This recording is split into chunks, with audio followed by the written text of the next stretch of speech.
Sube el volumen y apaga la luz. En el corazón de la provincia de Tucumán, Argentina, se encontraba un ingenio azucarero conocido como el Arenal. A pesar de su apariencia próspera, los habitantes de los poblados cercanos susurraban historias aterradoras sobre el familiar. Un demonio que se decía rondaba por el lugar, exigiendo un tributo de sangre a cambio de la prosperidad del ingenio. Ana, una joven periodista de Buenos Aires, decidió investigar las misteriosas desapariciones que habían estado ocurriendo en el ingenio. Los rumores sobre el familiar le parecían supersticiones de gente asustada, pero había algo en la historia que le intrigaba profundamente.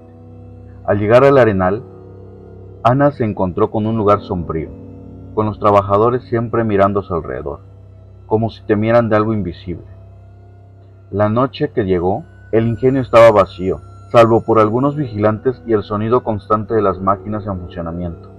Ana se alojó en una pequeña cabaña cercana al ingenio, determinada a descubrir la verdad. La primera noche era una noche particularmente oscura. La luna nueva estaba presente. Ana no pudo dormir. Los rumores y las historias que había escuchado la mantenían despierta. A la medianoche, escuchó un ruido extraño, como un gemido profundo y áspero. Intrigada y asustada a la vez, decidió seguir el sonido, que la llevó hasta los límites del ingenio. Al acercarse, vio a uno de los trabajadores más veteranos, don Esteban, arrodillado en el suelo frente a una oscura figura. La luz del fondo del arenal apenas iluminaba la escena, pero Ana pudo distinguir los ojos rojos y brillantes de la criatura que se erguía ante Esteban. Era el familiar, una figura demoníaca con la piel negra y escamosa, y garras afiladas. Ana observó horrorizada cómo el familiar extendía una de sus garras hacia Esteban, quien murmuraba súplicas confusas. De repente, la criatura emitió un gruñido bajo y desgarrador, y con un movimiento rápido y brutal, le arrancó la cabeza a Esteban, dejándolo caer al suelo. Ana retrocedió, intentando no hacer ruido. Estaba aterrorizada y suplicaba al cielo en voz baja por su vida. De pronto tropezó con una piedra y cayó. El sonido alertó al familiar, que giró su mirada para verla, sus ojos rojos brillando con una malevolencia pura. Ana sintió el frío del terror recorrer su columna vertebral. Sabía que era imposible escapar. Sus piernas no le respondían, y el miedo la había invadido por completo. Ese ente demoníaco se acercaba lentamente hacia él. Antes de que la criatura pudiera alcanzarla, un grito resonó en la oscuridad. Era Matías, un joven trabajador del ingenio. Había seguido a Ana. Con un valor que apenas podía comprender, Matías arrojó una antorcha encendida hacia el familiar, pero la criatura lo esquivó. Se aceleró para alcanzar a Matías, quien no pudo hacer nada. Fue decapitado con las garras de la criatura. Ana se estremeció y retrocedió. El joven trabajador le había dado un valioso momento para salir corriendo del lugar. Ana corrió de vuelta al ingenio, y una vez a salvo, los trabajadores estaban molestos por lo que había pasado, ya que ella había molestado al ente con el que los propietarios del lugar habían pactado la prosperidad del ingenio a cambio del alma de uno de los trabajadores cada noche de luna nueva, ya desde hace varias generaciones. Los trabajadores sabían, pero el miedo y la necesidad de trabajar los mantenía en silencio. La molestia de aquellas personas era demasiada, y Ana no podía comprender cómo era que podían reaccionar así, cuando lo que debían de hacer era que todos juntos se rebelasen ante aquellas injusticias. Ellos servían de carnada y los beneficios eran recibidos por los dueños del ingenio. Mas, sin embargo, era tanto el miedo que tenían esas personas que no dudaron ni un instante en rodear a Ana y capturarla. Pronto sería ofrecida al demonio como ofrenda de perdón. La capturaron y llevaron a uno de los sótanos donde fue sometida y encerrada. La joven estaba totalmente resignada a los hechos. Al cabo de un mes, en la próxima luna nueva, ella sería entregada al espectro aquel que la devoraría. Durante su tiempo recluida, logró recabar datos de lo que ahí ocurría. Por generaciones, cada mes era entregado uno de los miembros del personal que ahí laboraba. Al principio empezaron a sacrificar a los más ancianos. Luego cada uno de los trabajadores ofreció un familiar para evitar la muerte. Fue así como idearon la estrategia de invitar a trabajar a foráneos y después de que estuvieran laborando algunos días, eran dados en sacrificio. Se aseguraban que fueran exconvictos, vagabundos y personas con poca o nula familia cercana. Esteban, A pesar de ser uno de los trabajadores más antiguos, fue dado en sacrificio debido a unas fallas que tuvo. También ocupaban al familiar para castigar los errores de los trabajadores. Ya faltaban un par de días para que Ana fuese entregada al ente aquel. La joven no dejaba de orar ni un instante. Le pedía al cielo que un milagro le rescatase. Ella había logrado una amistad con Jaime, uno de los cuidadores. Tenía su confianza y lo había convencido de escapar juntos esa noche. Era su última esperanza. Esa noche Jaime pasó entre las sombras con la llave para liberar a Ana. Era su turno de descanso, así que la situación estaba aún más complicada. Al llegar frente a la celda, extrañamente no había nadie. Jaime se apresuró a abrir la puerta y emprender la huida al lado de Ana. Salieron rápidamente de la zona, pero la propiedad era grande. Todo iba muy bien, nadie los había visto. Parece que la noche les había caído pesada y dormían profundamente. Ana estaba dispuesta a contar todo lo que ahí pasaba en cuanto saliera de ese lugar. Estaban ya muy cerca de la salida y de pronto una multitud con antorchas los rodeó muy rápidamente. No se explicaron de dónde salieron. Eran todos los trabajadores. Los patrones habían sabido de la treta de Jaime y Ana todo el tiempo y los dejaron seguir hasta el último momento. Don Jacinto, el propietario del arenal, dio unos pasos hacia adelante y con voz burlona les decía: este mes debemos de entregar 2 ofrendas, una de perdón y la otra por el acuerdo tomado por mis abuelos. Y la decisión de la segunda ofrenda, tú lo has puesto muy fácil, Jaime. Después de la noche siguiente, nadie volvió a saber más de los jóvenes. Pobres tontos, realmente creyeron que podían escapar de aquí, pero de aquí nadie sale. Por cierto, tenemos que ir a pegar volantes al pueblo para seguir solicitando personal. Cada vez es más complicado que trabajen en el ingenio. Los muchachos son muy flojos, quieren todo fácil.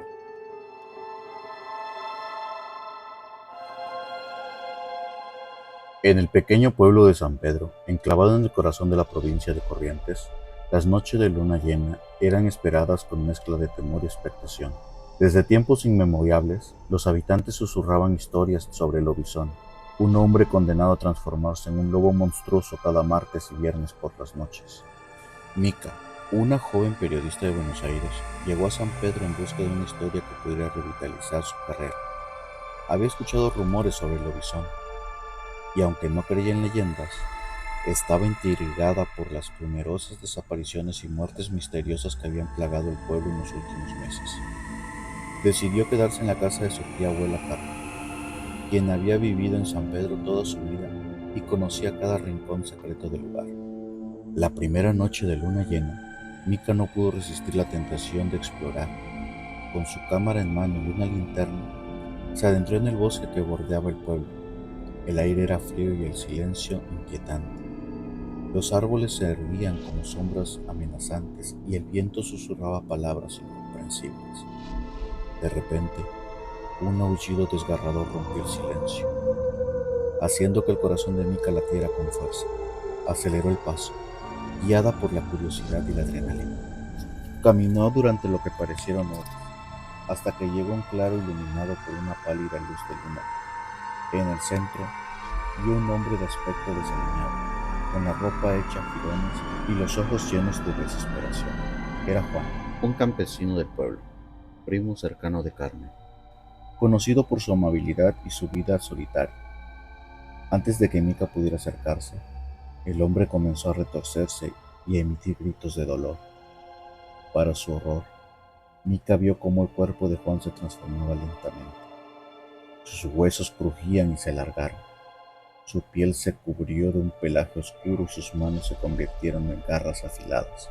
En cuestión de minutos, Juan ya no era un hombre, sino una bestia, temible con ojos rojos y colmillos que brillaban bajo la luz de la luna. El lobizón. Mica retrocedió intentando no hacer ruido, pero tropezó con una rama y cayó al suelo. La criatura giró su cabeza hacia ella, y en un instante estaba sobre sus 4 patas, olfateando el aire con su hocico ensangrentado. Mica sabía que no tenía escapatoria. Cerró los ojos y esperó lo peor. Sin embargo, en el último momento, un disparo resonó del claro. El lobizón aulló de dolor y retrocedió. Carmen, la tía abuela de Mica, apareció entre los árboles, con un rifle en mano y una expresión decidida en el rostro. Disparó nuevamente y la bestia huyó. adentrándose en la oscuridad del bosque. Carmen ayudó a Mika a levantarse y la llevó de regreso a la casa. El lobizón es real, dijo con voz temblorosa. Juan fue maldecido por un pecado ancestral, y su espíritu atormentado vaga entre el hombre y la bestia. Las balas no lo matarán, pero pueden ahuyentarlo. Debemos buscar otra forma de romper su maldición. Esa noche, mientras el amanecer se acercaba, Mika y Carmen investigaron las antiguas leyendas y ritos de la región. Descubrieron que la única manera de liberar a Juan de su maldición era realizar un ritual en el próximo amanecer. Cuando la luna llena comenzara a desvanecerse, recolectaron los ingredientes necesarios y se prepararon para enfrentarse al lobizón una vez más. Al alba, regresaron al claro del bosque. Juan en su forma humana yacía inconsciente en el suelo. Carmen comenzó a recitar las palabras del ritual, mientras Mika vertía una mezcla de hierbas y aceites sagrados sobre el cuerpo de su prima. A medida que el sol se levantaba, un resplandor dorado envolvió a Juan, y su cuerpo comenzó a retorcerse una vez más, esta vez en una agonía final. Finalmente, con un grito desgarrador, el espíritu del lobizón fue liberado. Juan, exhausto y débil, se levantó con lágrimas en los ojos, agradeciendo a Mika y Carmen por su valentía y determinación. La maldición había sido rota, y el pueblo de San Pedro pudo descansar en paz, libre del terror que había acechado sus noches durante tanto tiempo. Mika regresó a Buenos Aires con una historia increíble, pero más importante aún, con la certeza de que algunas leyendas, por increíbles que parezcan, esconden verdades profundas y oscuras, y siempre recordarán la noche en que enfrentaron al lobizón y liberaron a un alma atormentada. El campo argentino es vasto y misterioso, especialmente durante las noches sin luna, cuando la oscuridad parece envolver todo en un manto de silencios secretos.